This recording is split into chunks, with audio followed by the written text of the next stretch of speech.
না না ভাই, আমরা এই হার মানি না। বাংলাদেশ আমাদের সাথে অন্যায় করছে। আরে বেটা, অন্যায়ের হিসাব পরে করিস, আগে তোদেরকে অভিনন্দন জানাই। গুরু ভাই, এটা কোনো কথা? আপনারাই আমাগরে সিরিজ ঠকাইলেন, আবার আপনারাই আমাদেরকে অভিনন্দন জানান। আরে বেটা, অভিনন্দন কেন জানাই এটা তো আগে বুঝবি তুই। কি বুঝুম ভাই, কি বুঝুম? আপনাদের কিছুই বুঝতে চাই না, আপনারা অনেক খারাপ। আরে বেটা, তোদেরকে অভিনন্দন জানাই কারণ তোরা অস্ট্রেলিয়া থেকে বাংলাদেশে আসছিস নিজেদের পাশা নিজেরা বাস নেওয়ার জন্য। তাই এটা কোনো কথা ভাই? এটা কোনো কথা? এগুলা কিন্তু মানা যায় না ভাই, আমরা মইরা যামু। মাইরেই তো হালাইছি তগরে। দুরু মিয়া, কথা কয়েন না। পড়াশোনা করলাম না হিদ্রে নিয়া, পরীক্ষায় বললো মুস্তাফিজের তাসকিন। ভালো হয়েছে, ভালো হয়েছে। কইছিলাম আগে মিরপুরে যাইও না, এখন বুঝো ঠেলাটা কেমন। ভাই কি যে ভুল করছি, মিরপুরে যাইয়া, মিরপুরে না যাইয়া আপনাদের সাথে খেললেও ভালো হইতো। দূর বেটা, তোদের সাথে আমরা খেলি না, তোরা বাংলাদেশের সাথে পারস না, তোদের সাথে আমরা কি খেলুম? বাংলাদেশের সাথে পারি না তাতে কি হয়েছে? তোমাদের সাথে ঠিকই পারতাম।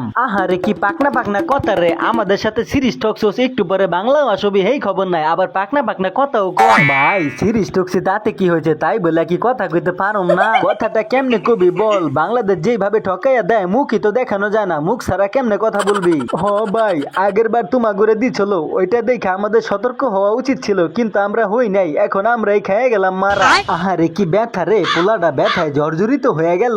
মজা নেন নাকি? মজা নেন, মিরপুরে আইসা দেখেন জালটা কেমন বুঝবে। ভাইরে ভাই, মিরপুরের নাম নিস না, কি যে আছে মিরপুরে আল্লাহ জানে। ওইখানে যে তো আমরাও মারা খাইয়াছিলাম কয়দিন আগে। বাংলাদেশ যেই হারে ম্যাচ জিততাছে, বাংলাদেশ তো মনে হয় এবারকে ফিফা বিশ্বকাপ জিতবে। ফিফা বিশ্বকাপ জিততো মানে কি রে বেটা মালখোর? তুই আবার কই থেকে কি কর? ভাই আমি আপনাকে প্রশংসা করলাম, আপনি আমার মালখোর কইলেন, আমি কষ্ট পাইলাম। তুই আবার কিসের প্রশংসা করলি? আমরা নাকি ফিফা বিশ্বকাপ জিতুম, এটা কোনো কথা? তাহলে ভাই আমি খারাপ কইছি কই? আপনারা যেমনে ম্যাচ জিতাচ্ছেন, কিসের ইন্ডিয়া কিসের অস্ট্রেলিয়া, এইভাবে খেলতে থাকলে আপনারা তো দ্রুতই ফিফা বিশ্বকাপ জিতবেন।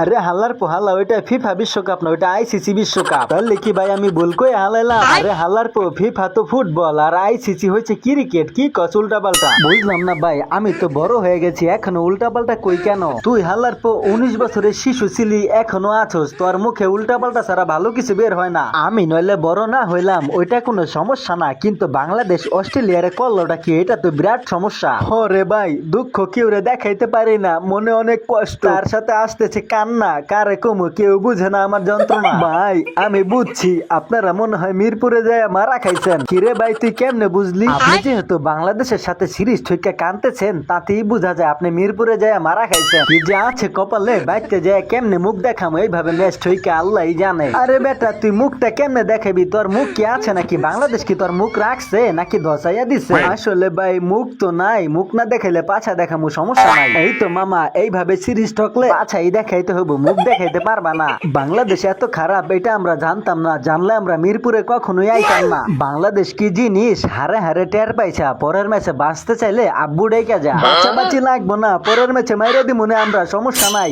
এই যে আবার বড় কথা কইলি, এই বড় কথা থাকবো তো। পরের ম্যাচে আপনারা কিন্তু কান্না করবেন, কইয়া দিলাম আগে থাকতেই। আরে বেটা, গত ম্যাচেও তোদের চোখের পানি বৃষ্টি হইয়া ঝরলো, আবার এই ম্যাচেও একই অবস্থা হইলো, তবুও তোদের শরম নাই। সমস্যা নাই ভাই, পরের ম্যাচে দেখাই দিমু আমরা যে কি জিনিস, কোনো টেনশন নাই মামা। পরের ম্যাচ ঠকাইয়া বাংলা ওয়াশ কইরা তারপরে ছেকা একটা দিয়া দিমু বাড়িতে পাঠাইয়া। তো আজকের মতো এই পর্যন্তই। নতুন নতুন ফানি সব ভিডিও পেতে চ্যানেলটিকে সাবস্ক্রাইব করে সাথেই থাকবেন। ধন্যবাদ।